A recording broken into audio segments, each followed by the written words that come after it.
Ми звикли бачити Британію як колиску могутньої імперії, батьківщину Шекспіра чи арену битв з вікінгами.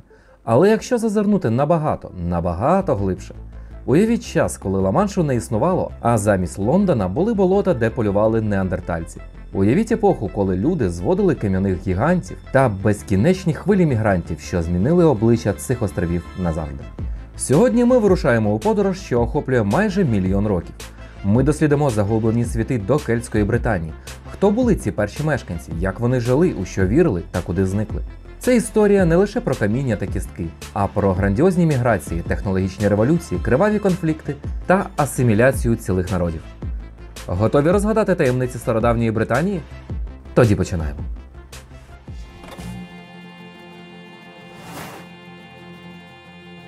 Наша історія починається близько 900-тисячного року до нашої ери, на місці сучасного графства Норфолк, неподалік села Гапісбург. Саме там археологи зробили сенсаційне відкриття. У 2013 році команда дослідників під керівництвом Ніка Ештона з Британського музею виявила найдавніші на сьогоднішній день крем'яні знаряддя праці, які були знайдені на території Великої Британії. Ці знахідки стали справжнім проривом у розумінні ранньої історії людства на острові. Самі знаряддя праці являють собою прості, але ефективні інструменти, виготовлені з кременю. Вони належать до так званої олдувайської культури, характерної для раннього палеоліту. Серед знайдених артефактів були ручні рубила, скрепки та інші гостроконечники, які, ймовірно, використовувалися для обробки туш тварин, а також для обробки дерева та інших рослинних матеріалів. Ці інструменти свідчать про певний рівень майстерності та когнітивного розвитку їхніх творців. Але хто були ці перші британці? Ймовірно, це були представники виду людина-попередник, які приходили сюди з континенту під час теплих міжльодовикових періодів, коли величезний сухопутний міст Догерленд ще з'єднував Британію з континентальною Європою. Їхня присутність була непостійною, бо льодовики то наступали, то відступали, змушуючи цих першопрохідців мігрувати на південь у періоди похолодання. Важливість цього відкриття важко переоцінити. До знахідки в Гапісбурзі найдавніші підтверджені свідчення присутності людини у Великій Британії датувалися приблизно 500-тисячним роком до нашої ери. Знахідка ж у Норфолку відсунула цю межу ще на майже 400 тисяч років у глиб історії, надавши безцінну інформацію про найперші етапи заселення Європи. Це підтверджує гіпотезу про те, що ранні представники роду Homo здійснювали міграції на північ, користуючись періодами потепління та наявністю сухопутного мосту. І що територія сучасної Великої Британії була одним із перших місць їхнього розселення в Північній Європі. Проходить кілька сотень тисяч років і близько 500-тисячного року до нашої ери ми бачимо сліди іншого виду. З'являється гайдельберзька людина. У Боксгрові, графство Сассекс, знайдені не лише їхні знаряддя, але й докази того, що вони були вправними мисливцями на великих тварин – коней, носорогів, оленів. Але чи можемо ми уявити собі ці полювання? Як вони, озброєні лише дерев'яними списами та кам'яними знаряддями, долали гігантів льодовикової доби? Бо це вже свідчить про складну соціальну організацію та суспільну кооперацію. Не варто забувати також і про наших двоюрідних братів – неандертальців. Вони теж бували в Британії, особливо між 300-тисячним і 35-тисячними роками до нашої ери. Їхні рештки знайдені аж в Уельсі, в Понт-Невіді. Цікаво, що деякі їхні знаряддя, як от бутукубський ручний рубил, вказують на періоди ізоляції, коли вони розвивали власні унікальні технології. І ось близько 40-тисячного року до нашої ери на сцену нарешті виходить Homo sapiens – людина сучасного типу. Їхня поява знаменує собою якісно новий етап в історії заселення Британських островів. Саме з ними пов'язане найдавніше відоме печерне мистецтво в Англії, знайдена в Кросвелл Грекс. Вражаючі гравіювання тварин, таких як бізони, коні та північні олені. Ці зображення є не лише першими зразками мистецтва на території Англії, але й свідчать про розвинене символічне мислення та складну соціальну організацію перших Homo sapiens, які прийшли сюди. Це дає уявлення про їхній світ, їхні вірування та їхнє ставлення до навколишнього середовища. А знахідка червоної леді з Павіленда, яка насправді була чоловіком, похованим близько 33 тисяч років до нашої ери в печері Гоц на півострові Гауер в Уельсі, є одним із найдавніших і найяскравіших свідчень складних поховальних ритуалів та символічного мислення в Європі. Про саме поховання можна сказати наступне, що тіло було щедро вкрите червоною охрою, а поруч знайдено прикраси з морських мушель, намистини та навіть фрагменти браслетів. Цей похоронний обряд вказує на віру в потойбічне життя, соціальну ієрархію та розвинені духовні практики серед перших європейців. Важливість цих знахідок полягає в тому, що вони демонструють не лише фізичну присутність Homo sapiens на території Британії, але й їхні когнітивні та культурні можливості, які значно відрізнялися від попередніх видів гомінідів. Саме це можна вважати початком безперервної людської присутності, яка триває в Британії й донині. Кінець останнього льодовикового періоду, близько 9,5 тисяч років до нашої ери, приносить з собою драматичні зміни. Льодовики тануть, рівень моря піднімається, і близько 6,5 тисяч років до нашої ери Догерленд остаточно зникає під водою. Британія стає островом. Починається епоха мезоліту. Люди тепер мисливці-збирачі, що пристосувалися до нових лісових ландшафтів. Вони полюють на оленів, кабанів, турів, ловлять рибу, збирають горіхи та ягоди. Їхні технології стають витонченішими. З'являються крем'яні пластинки, мікроліти, які кріпилися до стріл та гарпунів, а також інструменти для обробки дерева, як от Тесла.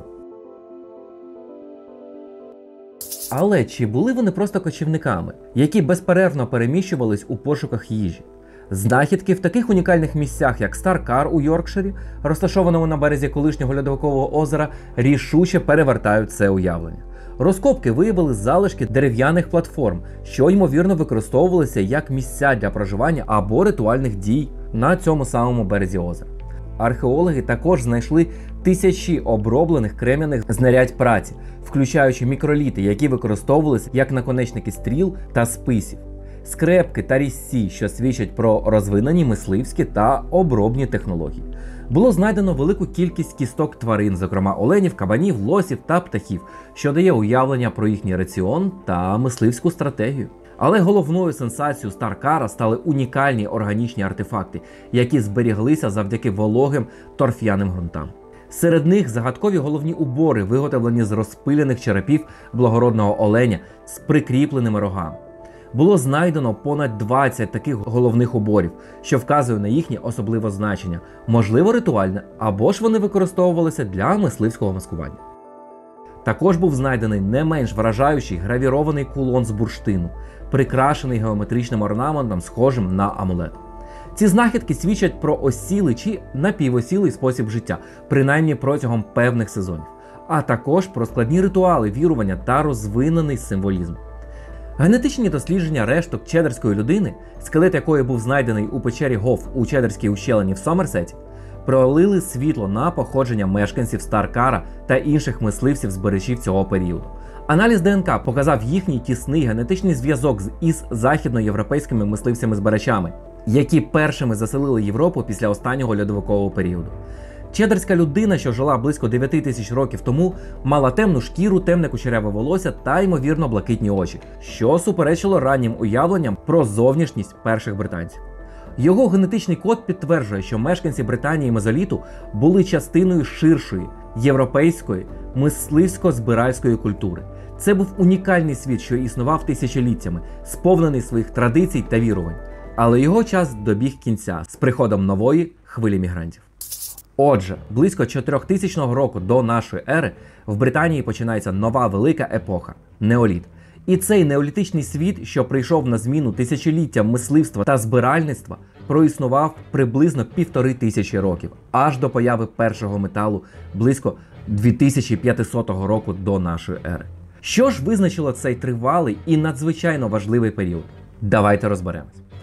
Це був час фундаментальних змін, які торкнулися абсолютно всіх аспектів життя. По-перше, це, звичайно, перехід до осілого способу життя та сільського господарства. Люди почали вирощувати злаки, пшеницю та ячмінь, розводити худобу, корів, овець, свиней. Це забезпечило більш стабільне джерело їжі, хоча й вимагало значно важчої праці та прив'язувало людей до землі. По-друге, це був час нових технологій. З'явилися перші керамічні вироби для зберігання та приготування їжі, а кам'яні знаряддя стали досконалішими. Зокрема, з'явилися ефективні поліровані сокири, необхідні для розчищення лісів під поля. По-третє, як ми вже бачили, це був період значних демографічних змін. Прибуття землеробів з континенту призвело до майже повної заміни попереднього мезолітичного населення.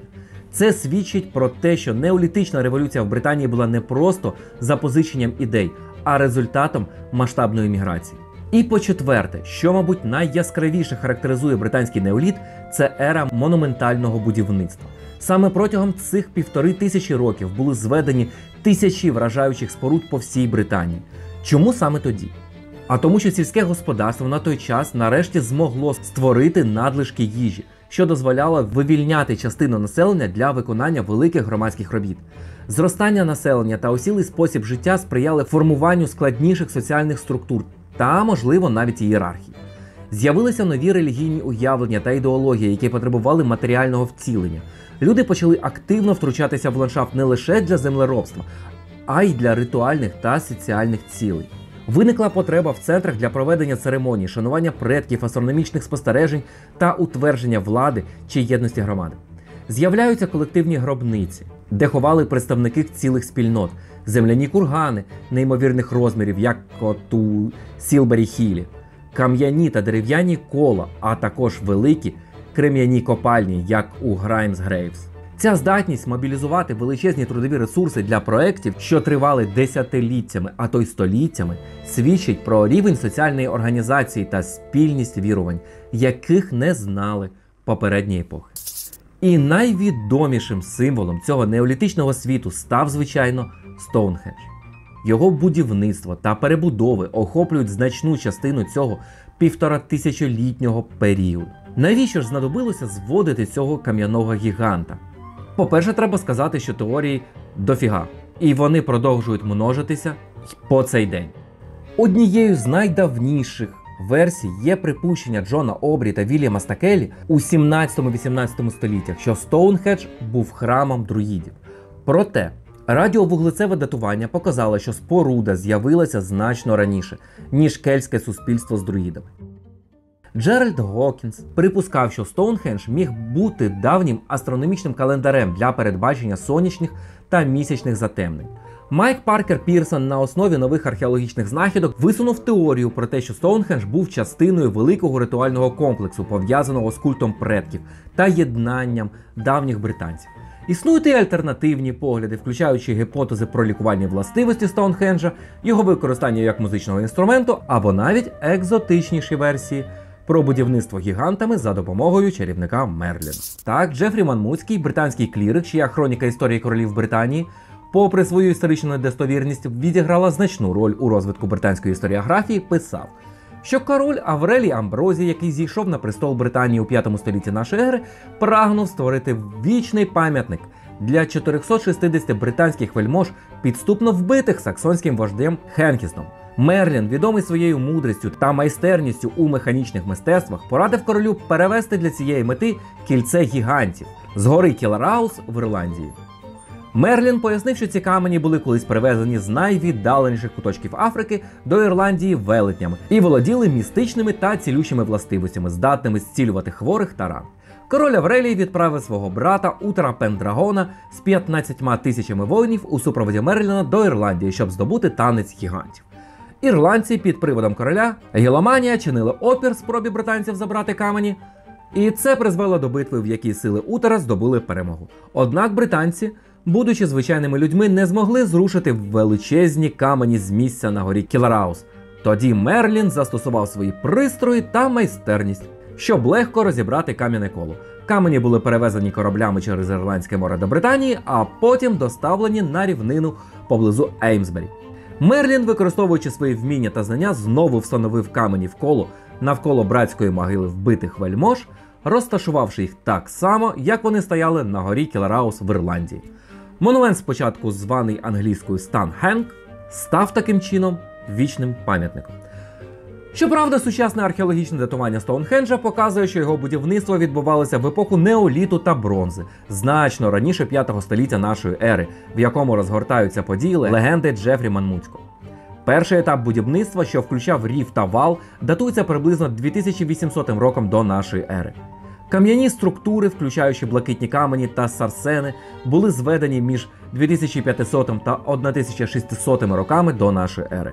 Цей часовий розрив у 700 років між будівництвом Стоунхенджа та подіями в розповіді Джефрі Монмутського чітко вказує на вигаданий характер легенди як історичного факту.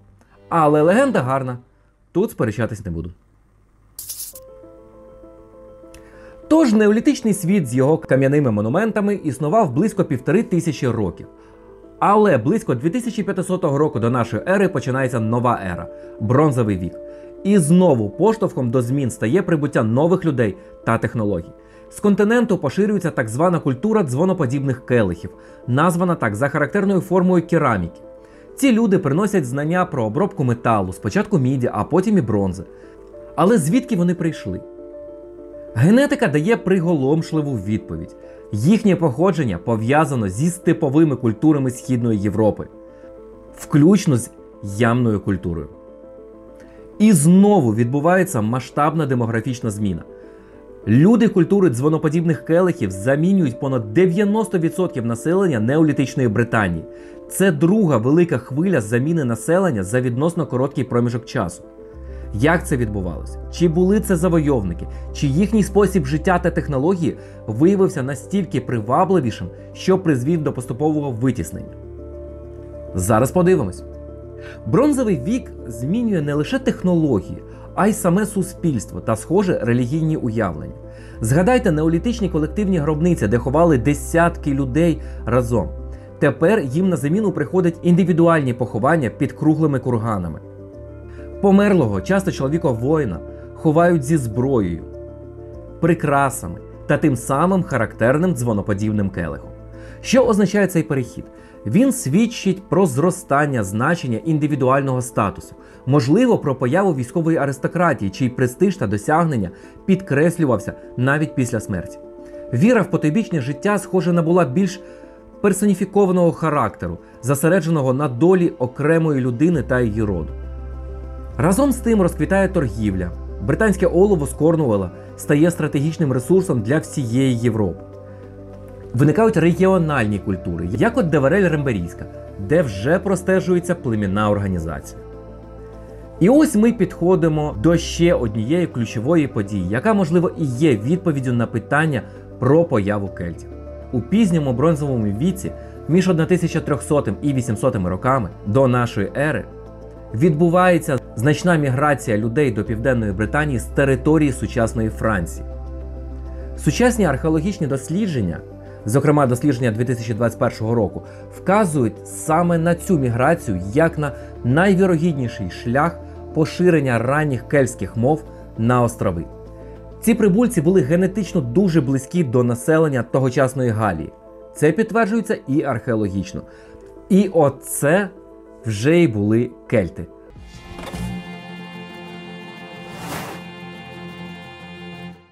Саме слово «кельт» – це історична загадка. Одразу скажу, що самі кельти себе так не називали. Приблизно в 540 році до нашої ери стародавні греки вперше використали слово «келтої» для опису варварських народів, з якими вони зіткнулися на північ від своїх колоній на території сучасної Франції. Пізніше римляни використовували термін «галлі» для подібних груп, часто вкладаючи в це слово те саме зневажливе значення «варвар». Що надзвичайно важливо, немає жодних доказів того, що безліч племен, розкиданих по всій Європі залізного віку, вважали себе єдиним кельтським народом. Отже, кельти, як ми їх часто уявляємо, є значною мірою пізнішим конструктом, зручним ярликом, який використовували спочатку чужинці, а згодом і вчені, щоб об'єднати народи, що мали певні спільні риси в культурі, мові, мистецтві та віруваннях. Розуміння цього має вирішальне значення. Якщо єдиної, самосвідомої кельтської нації в давнину, ймовірно, ніколи й не існувало, то пошук єдиної географічної точки їхнього походження стає, оманливим. Замість цього нам потрібно подивитися, як культури та мови, які ми зараз позначаємо як кельтські, поширювалися Європою. Справа не в тому, звідки прийшов єдиний народ, а в тому, як поширювалися певні культурні риси, мистецтво, мова, суспільні структури. Це могло відбуватися через мережі торгівлі, взаємодію еліт, невеликі міграції, а не обов'язково через масове переселення одного народу. Тож сучасна наука пропонує кілька конкуруючих ідей щодо поширення цих кельтських елементів. Традиційна центральноєвропейська гіпотеза пов'язує виникнення кельтських культур з археологічними культурами Гальштату та Латену в Центральній Європі та їх подальшим поширенням на захід. Теорія Атлантичної бронзової доби припускає, що кельтські мови могли виникнути значно раніше, вздовж Атлантичного узбережжя Європи – Іберія, Західна Франція, Британія, Ірландія – і поширюватися вже звідти. Прихильниками цієї ідеї є Баррі Канкліф та Джон Кох. Гіпотеза ж гальського ядра розглядає Галію, сучасну Францію, як основний центр формування та поширення кельтських мов у першому тисячолітті до нашої ери. І цю вже теорію обстоює Патрік Сімс-Вільямс. І хоча кожна теорія має свої як сильні, так і слабкі сторони, дебати тривають і досі. Але для нашої подорожі ключовим є саме усвідомлення складності та невизначеності, що оточують походження кельтів. Бо незалежно від того, де саме на континенті вперше з'явилися нитки кельтської культури, мене все ж цікавить те, як саме вони вплелися в тканину стародавньої Британії. Поява кельтів в Британії не була одномоментною подією, на кшталт висадки з завойовницького флоту одного дня. Це був тривалий, розтягнутий процес, що, ймовірно, розпочався між 1000 та 700 роками до нашої ери і тривав століттями. Уявляйте це не як раптове завоювання, а радше як серію міграцій, культурних та торгівельних обмінів. Перші кельти могли прийти з низин Рейну та Галії, пізніше до них могли долучитися групи з басейну Рони. Старіші моделі іноді говорять про окремі хвилі переселенців. Можливо, ранні гойдели, згодом витіснені до Ірландії та Шотландії, потім вже брити, що дали назву острову, і нарешті белги з Галії, що осіли на Південному Сході. Але зараз історики вважають цю ідею хвиль значним спрощенням дуже складних взаємодій. Ключове питання полягає в тому, чи прибульці завоювали та знищили корінне населення Британії, яке жило тут ще з часів неоліту та бронзової доби. Чи це був радше процес, де відносно невеликі, можливо елітні групи інтегрувалися в вже існуюче суспільство, поступово поширюючи свою мову та культуру? Більшість сучасних доказів схиляються до другого сценарію, тобто культурної дифузії, можливо, керованою впливовою елітою. Прибулі групи, що несли кельтські риси, могли становити панівну меншість, можливо, військову аристократію, яка змогла нав'язати свою мову та культурні практики значно більшому автохтонному населенню. Генетичні дослідження, зокрема проведені Брайаном Сайксом та його колегами, виявляють значну генетичну спадкоємність між сучасним населенням Британських островів та докельтським населенням Західної Європи. Існує сильний зв'язок із давніми іберами, які мігрували з Піренейського півострова ще в неоліті. Натомість генетичний зв'язок із населенням центральноєвропейських регіонів, що вважаються прабатьківщиною континентальних кельтів, ареал гальштатської та латинської культур, виявився значно слабшим. Це переконливо свідчить про те, що мігранти, які принесли кельтську мову та культуру, були відносно нечисленними і фактично розчинилися серед значно більшого місцевого населення. Вони передали йому свою культуру та мову, але не здійснили масштабної заміни генофонду. Отже, люди, яких ми називаємо британськими кельтами, були значною мірою нащадками давніших мешканців цих островів, які й прийняли нові культурні віяння. Археологія також підтримує цю версію. Ми бачимо поступову появу елементів кельтської матеріальної культури поряд із зображеннями багатьох місцевих традицій бронзової доби. Відсутні чіткі археологічні свідчення масових руйнувань чи конфліктів саме в період кельтизації, які б вказували на тотальне завоювання та винищення попереднього населення. Хоча пізніше міжплемені конфлікти й були поширені, свідчень про геноцид корінного населення прибульцями немає. Цей складний процес культурного змішування призвів до формування різноманітного ландшафту народів по всьому острову. До приходу римлян Британія не була єдиним королівством. Це була мозаїка з численних племен, найбільшою групою з яких були брити, що населяли основну частину острова, території сучасної Англії та Уельсу. Саме від них походить назва острова. Вони розмовляли загальнобритською мовою, яка належить до бритської гілки кельтських мов і є предком валійської, корнської та бретонської мов. Серед бритів наймогутнішими з племен були такі племена, як Катувелауни зі столицею у Верламіоні, сучасний Сент-Олбанс, Атрибати у Гемпширі, Тринованти у Есексі та, звісно, Іцени у східній Англії, чия королева Боудіка згодом завдасть римлянам чимало клопоту. На півночі На території сучасної Шотландії мешкали племена, яких римляни узагальнено називали каледонцями. З 3 століття нашої ери щодо них вже почали вживати термін пікти, що означає розмальовані. Можливо, через звичай цих племен татуювати або розфарбовувати власні тіла. Їхнє точне походження та мовна приналежність досі є предметом дискусій. Третьою групою є гойдели, які були переважно пов'язані з Ірландією. Вони розмовляли гойдельськими мовами, що утворюють окрему гілку кельтських мов, відмінну від бритської, із яких розвинулася ірландська, шотландська, гельська та менська мови. Існує гіпотеза, що гойдели могли бути першою хвилею кельтських переселенців до Британії, яких пізніше брити витіснили на захід та північ, до Ірландії та Шотландії. У післяримський період гойдели з Ірландії, яких римляни називали скотті або ж скоти, активно переселялися до Західної Шотландії, заснувавши згодом там королівство Дал-Ріада і поступово асимілювавши піктів. Ця картина розмаїття – брити, каледонці, гойдели, а всередині них ще десятки окремих племен зі своїми вождями та інтересами – підкреслює ключову рису до Римської Британії – відсутність політичної єдності. Ця глибоко вкорінена племінна роздрібленість була не просто деталлю, а визначальною характеристикою, яка значною мірою пояснює, чому пізніше було так важко організувати єдиний опір проти Риму. Їхня головна ідентичність була племінною, а не загальнобритською. Але, незважаючи на ці племінні поділи, певні культурні нитки все ж пов'язували багато народів Британії.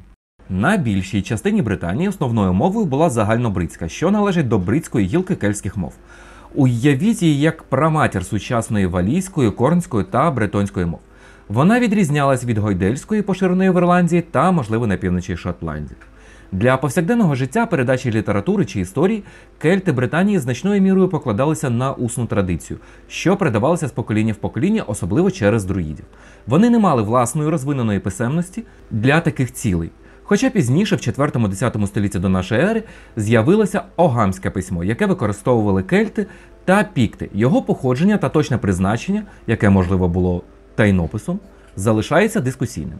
Однак, вони не були зовсім без писемності. Літери грецького, а згодом латинського алфавіту використовувалися для певних цілей, зокрема на монетах пізнього залізного віку. Мистецтво кельтів належить до яскравої латинської культури, що розвинулося в Європі на основі попереднього, більш геометричного гальштатського стилю. Латин славиться своїми вихровими, криволінійними, абстрактними візерунками, часто з прихованим або стилізованим зображенням тварин. Кельтські майстри майстерно трансформували рослинні та тваринні форми у складні плинні орнаменти, уникаючи прямого копіювання природи. Характерними є спіралі, завитки, S-подібні криві, мотиви пальмет та лотоса. Часто потрібно уважно придивитися, щоб помітити приховані обличчя тварин чи птахів, вплетені у візерунки, що натякає на складну символіку, можливо, зрозумілу лише посвяченим. Вони досягли неймовірних висот в обробці бронзи, золота та заліза. Ремісники створювали вишукані прикраси, оздоблену зброю та предмети побуту, часто прикрашені складним гравіюванням, рельєфними візерунками, інкрустацією кольоровим склом, емаллю та напівдорогоцінним камінням. Важливо, що кельтське мистецтво в Британії розвинуло власний самобутній острівний стиль. Хоча перші зразки були принесені з континенту приблизно в 3 столітті до нашої ери, невдовзі виникли місцеві майстерні. Вони не просто копіювали, а творчо переосмислювали та вдосконалювали континентальні зразки, досягаючи надзвичайної технічної досконалості та оригінальності. Цей острівний стиль, можливо, досяг свого піку саме тоді, коли континентальний латин вже почав занепадати і продовжував розвиватися аж до римського завоювання, а в деяких регіонах і пізніше. Це свідчить про те, що Британія була не просто пасивним отримувачем культури, а активним центром інновацій. Серед найвідоміших зразків британського кельтського мистецтва можна виділити щит із Баттерсі, бронзовий парадний щит, знайдений у Темзі, який сяє симетричними вихорами та червоною емаллю. Його бездоганний стан свідчить, що він, ймовірно, ніколи не використовувався в бою, а слугував символом статусу або ритуальним предметом. Великий торк зі снетішема, масивна золота шийна гривна вагою понад 1 кілограм, виготовлена з 64 переплетених дротів, свідчення неймовірної майстерності ювелірів. Гравійовані дзеркала, бронзові дзеркала з багатооздобленим гравіюванням – характерна риса саме британського кельтського мистецтва. Ці артефакти не просто красиві речі. Вони розкривають витончену естетику, глибоку символічність та унікальну мистецьку ідентичність, що процвітала в Британії задовго до Риму. Мистецтво показує нам, що Британія була частиною ширшого кельтського світу, але водночас йшла своїм власним особливим шляхом. Це яскраве мистецьке вираження народилося в суспільстві зі своїм унікальним способом життя та самоорганізації. І якщо вже заговорили про суспільство, то тут треба сказати, що кельтське суспільство в Британії було ієрархічним, хоча точна структура могла відрізнятися. На вершині стояли вожді або королі, які очолювали окремі племена чи їх об'єднання. Їхня влада, ймовірно, спиралася на військову силу, багатство та родовід. Важливу роль відігравала військова аристократія, знать та професійні воїни. У світі, де військові конфлікти та набіги були частиною життя, статус воїна був досить високим. Вони володіли найкращою зброєю, брали участь у банкетах та, ймовірно, контролювали значні земельні володіння. Окрему і надзвичайно впливову верству становили друїди, про яких детально ми поговоримо у наступному відео. Але тут вже можна сказати, що вони були більше, ніж просто жерцями. Вони виконували функції суддів, вчителів, радників та хранителів традицій. Основну масу ж населення складали прості люди, переважно фермери, які обробляли землю, вирощували врожай та розводили худобу. Земля, можливо, спочатку перебувала переважно в общинній власності, але тут треба сказати, що поступово почала виділятися і приватна власність знаті. Також існували ремісники, які виготовляли знаряддя праці, зброю, посуд, тканини. І хоча Цезар описував простих галів як таких, що перебувають майже в рабському становищі, просто людини в Кельтській Британії, ймовірно, були особисто вільними, хоч і залежними від вождів та знаті. Ця тричасна структура – жерці, воїни, виробники – має паралелі і в інших індоєвропейських суспільствах. Знаковим житлом був круглий будинок. Зазвичай його стіни зводили з переплетеного хмизу, обмазаного глиною з домішками, хоча використовували також дерево або камінь. Дах був конічним і крився соломою. У центрі розташовувалося вогнище. Розміри варіювалися від невеликих на одну сім'ю до великих спільних споруд. Ця традиція круглих будинків панувала в Британії тисячоліттями, від бронзової доби до римського періоду, що відрізняло Британські острови від континентальної Європи, де переважали прямокутні споруди. Мабуть, найцікавішими пам'ятками кельтської доби є городища. Укріплені поселення, зазвичай розташовані на пагорбах, оточені потужними земляними валами та ровами. У Британії їх налічується понад 3000. Їхнє будівництво вимагало величезних колективних зусиль, що свідчить про високий рівень соціальної організації та здатність мобілізувати робочу силу. Їхнє точне призначення є предметом дискусій. Оборонна функція в епоху частих воєн здається очевидною. Складні системи в'їздів та знахідки зброї, як от велика кількість каменів для пращі біля воріт Мейден Касл, підтверджуються. Але вони, ймовірно, виконували й інші ролі. Постійні поселення, густо забудовані круглими будинками та господарськими спорудами, сезонні центри зборів для проведення ритуалів, свят чи торгівлі, символи статусу та влади місцевих вождів, безпечні загони для худоби. Цікаво, що багато городищ були залишені ще до приходу римлян, що натякає на зміни у соціальній та політичній структурі пізньої залізної доби, ще до зовнішнього втручання.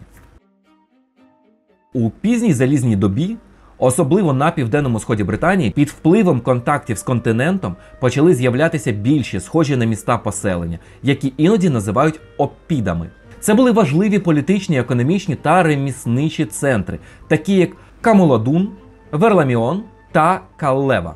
Ці спільноти, чи то розкидані ферми, чи грізні городища, підтримувалися міцною економікою, заснованою на землі, майстерних ремеслах та навпрочуд далекосяжній торгівлі. Щодо торгівлі, то вона існувала як усередині самого острова, так і з континентальною Європою, особливо з Галії. Британія експортувала цінні ресурси, метали, такі як олово з Корнуолу та Девону, залізо, можливо, свинець та срібло, зерно, худобу, шкіри мисливських собак та, ймовірно, рабів. Самі ці ресурси, особливо олово, додали Британію на карту розвинених цивілізацій Середземномор'я задовго до формального приходу римлян, створивши шляхи та зв'язки, якими пізніше пішли культурні та політичні впливи. В обмін на це до Британії надходили товари з континенту та Середземномор'я – вино, оливкова олія, якісна кераміка, скло та інші предмети розкоші. Зростання обсягів торгівлі, особливо у пізній залізній добі, сприяло появі монетної системи. Перші монети з'явилися в Британії близько 150-125 років до нашої ери. І це були імпортовані золоті статери з Галії. Приблизно у 100 році до нашої ери в Кенті почали виготовляти перші власні британські монети – литі бронзові поттіни, що копіювали монети грецького міста Масалі. Згодом різні племена Південної та Східної Британії почали карбувати власні золоті, срібні та бронзові монети. Ранні монети часто були немаркованими і мали абстрактні стилізовані зображення, що розвинулися з грецьких прототипів. Пізніше, особливо після походів Цезаря, на монетах вже починають з'являтися написи латиницею та з іменами правителів, наприклад, Кунобеліна, Веріки та Таскеована. Економіка пізньої залізної доби, особливо на півдні Британії, демонструє значний динамізм. Це вже не було ізольоване суспільство, воно активно взаємодіяло з континентом, засвоювало нові технології та соціальні практики, такі як використання грошей. Ця зростаюча складність та зв'язки з Римом, особливо економічні, створювали нові залежності та інтереси.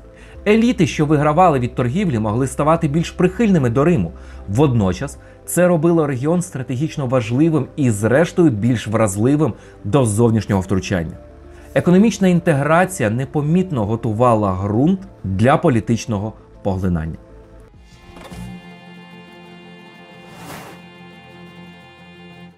Найдавніші згадки про друїдів датуються 4 століттям до нашої ери, а перша відома згадка про мешканців Британії належить грецькому географу Піфею, який здійснив подорож навколо Британських островів між 330 та 320 роками до нашої ери. Хоча його власні твори не зберіглися, на них часто посилаються пізніші автори.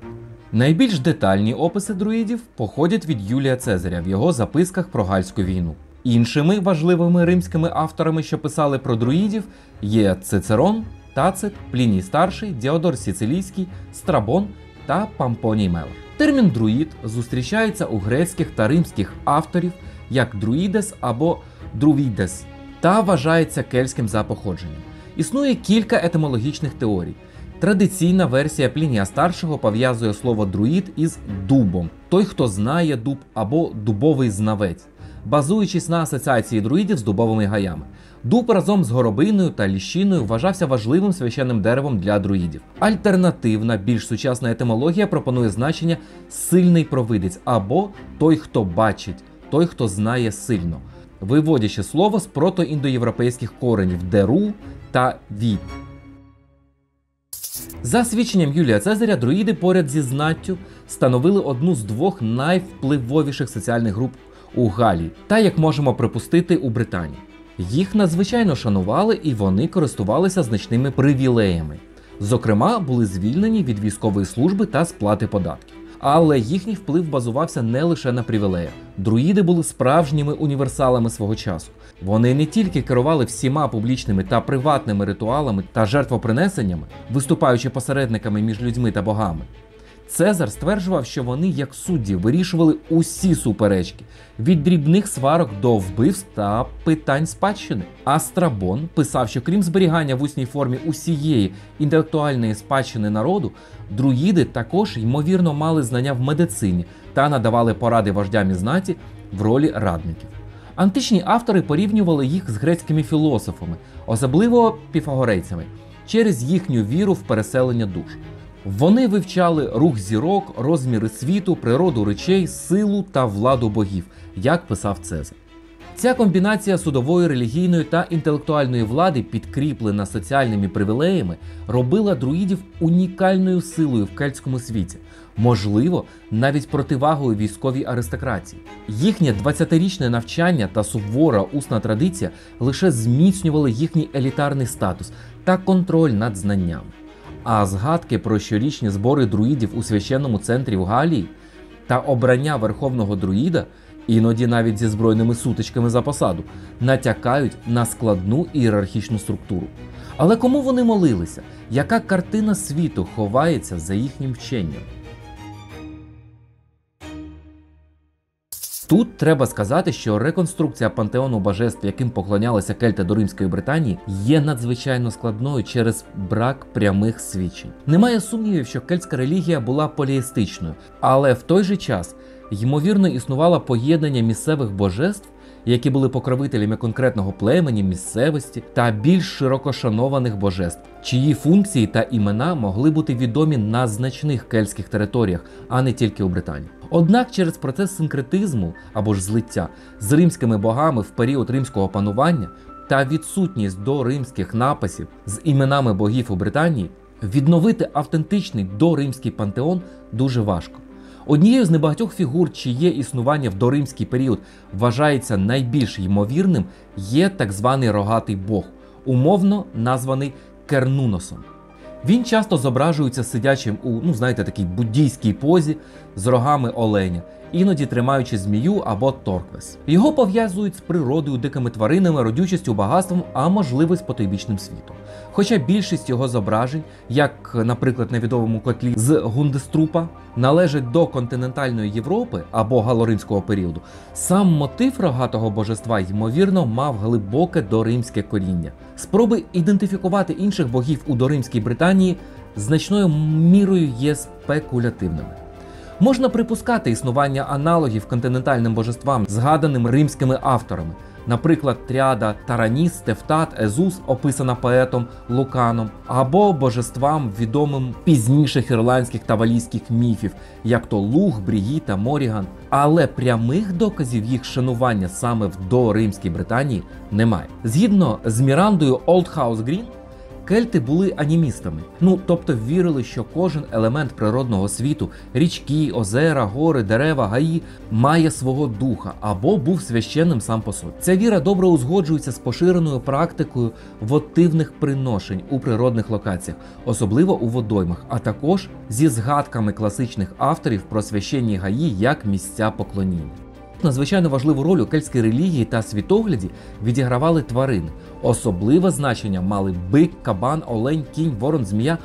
Вони могли вважатися тотемами певних племен чи родів, символами сили, родючості, війни чи потойбічного світу, втіленнями божеств або самі по собі священними істотами.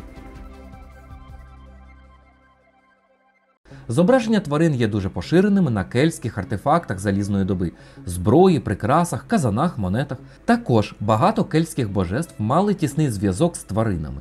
Кернунос з оленем та змією, богиня Епона, шанування якої особливо поширилося в римський період, але могло мати й доримське коріння, з кіньми.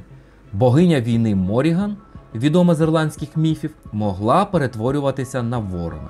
Загалом кельтська релігія, схоже, представляла собою більш інтегровану космологію порівняно з класичною греко-римською. Межі між світом богів, людей, тварин та самою природою були менш чіткими та більш проникними. Така система вірувань була глибоко вкорінена в навколишньому світі, де божественне не було чітко відокремлене від природи. Класичні автори, зокрема Цезар та Діодор Сицилійський, чітко вказують на віру кельтів у безсмертя душі. Вони стверджують, що кельти вірили, ніби душа після смерті тіла не гине, а через певний час переселяється в інше тіло. Діодор навіть порівнює це вчення з доктриною Піфагора. Цезар використовує цю віру для пояснення зневаги кельтів до самої смерті та їхньої хоробрості в бою. Наскільки ці уявлення були поширені саме в Британії, та наскільки точно вони передані класичними авторами, залишається невідомо. Можливо, це було узагальненням, спробує пояснити незрозумілу для римлян поведінку, або ж інтерпретацією через призму знайомих їм філософських концепцій, як піфагорейство. І як говорити про релігію і не згадати про потойбічне життя? Хоча детальні описи потойбічного світу походять переважно з набагато пізніших ірландських та валійських міфів та легенд, сама ідея існування іншого, паралельного світу, населеного богами, духами, феями та, можливо, душами померлих предків, ймовірно, має глибоке дохристиянське коріння. Цей світ міг уявлятися розташованим під землею, під водою, на далеких островах на заході, або ж існувати невидимо поряд зі світом живих, іноді перетинаючись з ним у священних місцях чи в особливий час, наприклад, під час свят, типу Самайну, стародавнього кельтського свята, яке традиційно відзначалося в ніч з 31 жовтня на 1 листопада. Хоча саме свято знаменувало кінець сезону збору врожаю, та світлої половини року Самайн також був часом для вшанування померлих родичів. Для духів предків залишали їжу та напої, біля вогнища готували для них місця, щоб вони могли приєднатися для святкування та зігрітися.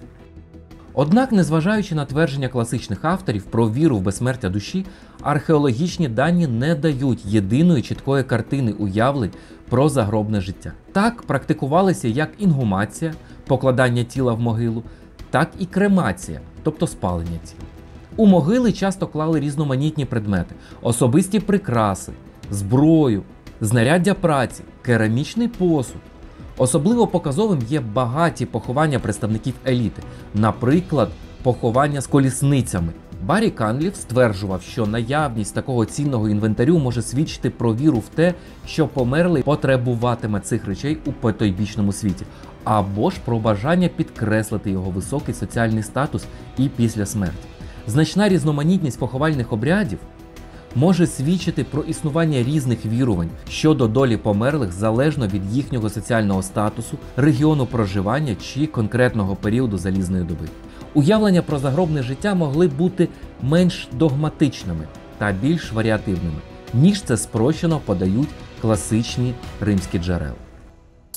Тож, як ми вже бачили, друїди, що постають зі сторінок античних авторів, були впливовим класом кельтських суспільств у Галлії та Британії. Однак поряд з описами їхньої мудрості та суспільного впливу постає й темний тривожний образ, пов'язаний з практикою людських жертвоприношень. Грецькі та римські письменники неодноразово приписували друїдам проведення жорстоких ритуалів, що включали вбивства людей. Так, античні автори залишили низку свідчень, що малюють картину ритуального насильства, пов'язаного з друїдом. Ці тексти, хоч і потребують критичного аналізу, є основним джерелом інформації про моторошні практики, які приписувалися кельтським жерцям. Гай Юлій Цезар у своїх записках про Гальську війну надає одні з найвідоміших та найвпливовіших описів друїдських жертвоприношень. Він зазначає, що друїди відповідали за проведення громадських і приватних жертвоприношень. Цезар також вказує на поширене серед кельтів вірування, що для умилостивлення безсмертних богів необхідно заплатити людським життям за людське життя, особливо у випадках тяжких хвороб або перед лицем військової небезпеки. Найбільш моторошним і цитованим описом є так звана людина з лози. Цезар пише: інші вживають величезні опудала, члени яких сплетені з лози. Вони наповнюють живими людьми, їх підпалюють знизу, і люди гинуть, охоплені полум'ям. Цей яскравий та жахливий образ став символом друїдської жорстокості в популярній уяві. Щодо вибору жертв, Цезар стверджує, що страта злочинців вважалася більш бажаною безсмертним богам. Однак, якщо таких не вистачало, вдавалося й до страти невинних. Це свідчить про певну ієрархію прийнятності жертв, але також й про готовність приносити в жертву будь-яку людину за потреби. Важливо пам'ятати, що Цезар писав свої записки під час завоювання Галлії. Його свідчення, хоч і детальні, слугували певним політичним та військовим цілям Риму, зокрема зображенню галів як варварів, що потребують римського панування. Грецький географ Страбон у своїй географії також торкається теми кельтських жертвоприношень. Він описує спорудження колоса із соломи та дерева, в який кидали худобу різноманітних диких звірів та людей, а потім усе це спалювали. Страбон додає деталь, відсутні у Цезаря. Попіл від такого спалення вважався корисним для росту врожаю. Страбон також згадує інші методи людських жертвоприношень, які приписувалися друїдам: розстріл жертв із луків та настромлення їх на палі в храмах. Особливо моторошним є опис ворожіння за передсмертними конвульсіями жертви. Страбон пише, що кельти, ймовірно під наглядом друїдів, завдавали удару мечем у спину людині, призначеній для смерті, а потім ворожили за її смертельною агонією. Це прямо пов'язує акт жертвоприношення з практикою пророкування. Страбон підкреслює центральну роль друїдів у цих ритуалах, стверджуючи, що жодне жертвоприношення не відбувалось без їхньої присутності. Проте варто зазначити, що деякі дослідники вважають описи Страбона подекуди анахронічними або такими, що відображають стереотипні уявлення про варварів. Римський історик Корнелій Тацит у своїх працях «Анали» та «Життя Агріколи» надає важливі свідчення, що стосуються безпосередньо Британії. Найяскравіший епізод описує римський штурм острова Мона, який вважався оплотом друїдизму. Тацит малює картину жаху, що охопив римських солдатів. На березі стояло вороже військо, серед якого бігали жінки, схожі на фурій, у жалобному вбранні з розпущеним волоссям, тримаючи в руках смолоскипи. Коло них стояли друїди, які із піднятими до неба руками виголошували страшні прокльони. Ключовим для теми нашого відео є твердження Тацита про те, що друїди вважали священним обов'язком кропити свої вівтарі кров'ю полонених і питати поради богів за допомогою людських нутрощів. Це пряме свідчення пов'язує друїдів на британській землі з людськими жертвоприношеннями та ворожінням за нутрощами, що підсилює тему моторошності та жорстокості. Деякі вчені, зокрема Міранда Олдхаус-Грін, вважають, що попри упередженість, класичні тексти ймовірно відображають певну реальність ритуального насильства та жертвоприношень у кельтських суспільствах залізного віку, можливо під керівництвом друїдів. Археологія надає матеріальні свідчення про життя та смерть людей у доримській Британії. І хоча інтерпретація цих знахідок часто є складною, деякі з них розглядаються в контексті можливих ритуальних практик, включаючи людські жертвоприношення. Торф'яні болота Північно-Західної Європи, включаючи Британію та Ірландію, створили унікальні умови для збереження людських останків. Так, знахідки, відомі як болотяні тіла, є цінним джерелом інформації про минуле. І, напевно, найголовнішим і наймоторошнішим із них усіх є людина з Ліндоу. Основну частину тіла було знайдено 1 серпня 1984 року на торфовищі Ліндоу-Мос в графстві Чешир, Англія, робітниками Енді Маулдом та Еді Слеком під час видобутку торфу. І знайшли вони добре збережені останки молодого чоловіка близько 25 років. Тіло мало численні ознаки надзвичайно жорстокого вбивства. Удари по голові тупим предметом, що спричинили перелом черепа, сліди удушення, на шиї залишилася синів'яльна мотузка, глибокий поріз горла гострим знаряддям. Цей комплекс травм інтерпретували як можливу потрійну смерть, ритуальне вбивство 3 способами. У шлунку були виявлені залишки обгорілого прісного хліба, що містив пилок омели. Єдиним елементом одягу була пов'язка на руці з лисячого хутра. Надмірна жорстокість, наявність пилку омелу, яку Пліній пов'язував з друїдськими ритуалами, та поховання в болоті, що часто розглядається як священний лімінальний простір, спонукали багатьох ранніх дослідників вважати людину з Ліндоу ймовірною жертвою друїдського ритуалу. Такі вчені, як Енн Росс, Дон Робінс та спочатку Міранда Олдхаус-Грін підтримували цю точку зору. Ви скажете, що це вбивство могло бути просто співпадінням. Однак ця моторошна знахідка була не єдиною. У 2010 році під час розкопок польової школи Бормунського університету поблизу Вінтерборн-Кінстон, що у Дорсеті, був знайдений труп молодої жінки, у якої за кілька тижнів до смерті було зламане ребро. Труп лежав обличчям донизу на спеціально викладеній платформі із кісток тварин на дні ями. Смерть настала від різаної рани гострим предметом в область шиї, завданого ззаду біля основи черепа. Положення рук свідчить про те, що вони могли бути зв'язані на зап'ястях під час смерті. Поєднання факторів насильницька смерть, специфічне розміщення на кістках тварин, можливе зв'язування, відсутність поховальних дарів, депонування в ямі вказує на свідому, можливо публічну ритуальну подію. Жертвоприношення, можливо, мало на меті живлення з землі або ж підземних духів. Не менш жахає і знахідка 2019 року поблизу Уонтейджа, що в Оксфордширі. Там у ямах невеличкого кельтського поселення залізної доби були виявлені скелети 26 людей. Було зафіксовано незвичайне поводження з тілами. В одному випадку череп розміщено біля ніг. Знайдено жінку з відрубаними ступнями та руками. Супутні знахідки включають кістки тварин, череп коня, знаряддя праці, кераміку, гребінь. Археологи припускають ритуальну діяльність, можливо пов'язану з людськими жертвоприношеннями. І близькість уфінгтонського білого коня наштовхує на думку про зв'язок із віруванням спільноти, яка створила колись цей монумент. Хоча це все ще не прямий доказ участі друїдів, ці пам'ятки надають археологічну вагу класичним твердженням про жертвоприношення, ускладнюючи можливість відкинути їх виключно як римську пропаганду. Вони вказують на складну і часом жорстоку реальність поводження з людьми в ту епоху. У підсумку я можу сказати, що друїди – це складна мозаїка, зібрана з упереджених текстів та неоднозначних артефактів. Ми можемо стверджувати з високою ймовірністю, що ритуальне насильство існувало в залізному віці в Британії. Але чи були саме друїди його головними виконавцями? Чи були масштаби та методи такими жахливими, як їх описували римляни? Чи не були страти злочинців, військові сутички або складні поховальні обряди помилково прийняті за жертвопринесення? Прямий зв'язок між конкретною знахідкою та діяльністю друїдів досі залишається на рівні інтерпретації. Рим поклав край владі друїдів. Імператори Тіберій та Клавдій заборонили їхні обряди в Галії та Британії. Вирішальний удар було завдано на острові Мона. До 2 століття друїди зникають з історичної сцени. Лише в Ірландії, що уникла римського завоювання, їхня спадщина частково трансформувалася, вилившись у традиції поетів-філідів, істориків та суддів, які змогли знайти спільну мову навіть з християнством. Друзі, дуже вам дякую, що додивились це відео до кінця. Якщо вам сподобалося це занурення у світ до Римської Британії і ви хочете більше подібних відео, то підпишіться, будь ласка, на цей канал, поставте лайк. Але головне, любіть Україну та допомагайте ЗСУ. На все добре.